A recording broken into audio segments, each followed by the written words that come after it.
ओम शांति। आज समझते हैं निराकारी, निरअहंकारी और निर्विकारी क्या है ना।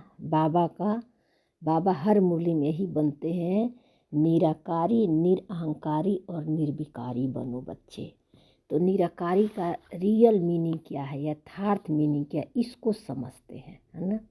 तो निराकारी का मतलब होता है जिसका कोई आकार नहीं है ना, डायमेंशलेस आत्मा, है ना, जिसका कोई फॉर्म नहीं है ना।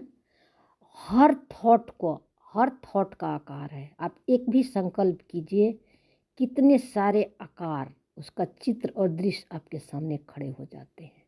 तो हर थॉट का आकार है ना। लेकिन निराकारी का मतलब जिसका कोई आकार नहीं है, थॉटलेस, बॉडीलेस, स्टोरीलेस, है ना, जिसको कहते हैं निराकारी, जिसका कुछ भी नहीं है, सब कुछ उसके अंदर मर्ज है, यानी बीज रूप स्थिति को निराकारी कहते हैं। और निरअहंकारी का मतलब जहाँ हमारा कोई कहानी नहीं है। बाबा हर मुरली में कहते हैं तुम स्टार हो, तुम बिंदु हो। तो स्टार के मतलब क्या, जिसकी कोई कहानी नहीं है स्टार का।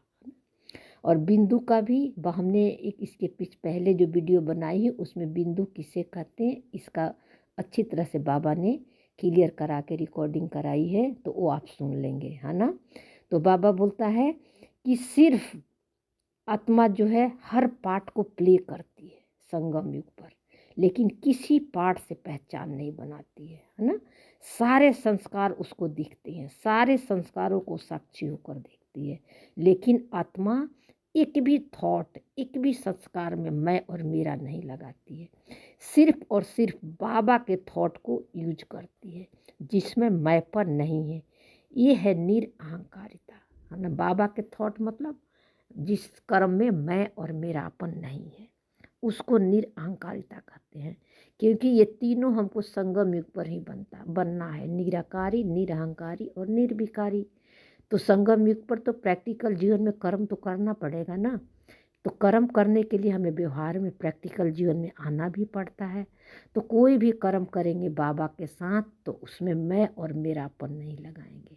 कर्म सब हो रहे हैं, बाबा करा रहा है। तो ये हो गया निरअहंकारी, है ना, यानी 0% मैंपन, है ना।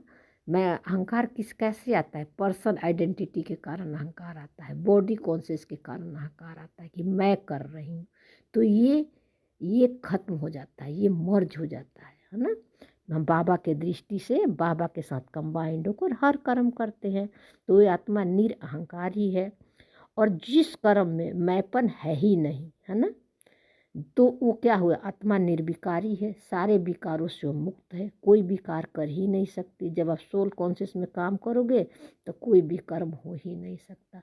और विकर्म है क्या, आत्मा के लिए विकर्म हर मन के हर संकल्पों में मैं और मेरा लगा दिए, माइंड बॉडी को मैं समझ लिए, यही विकर्म है ना।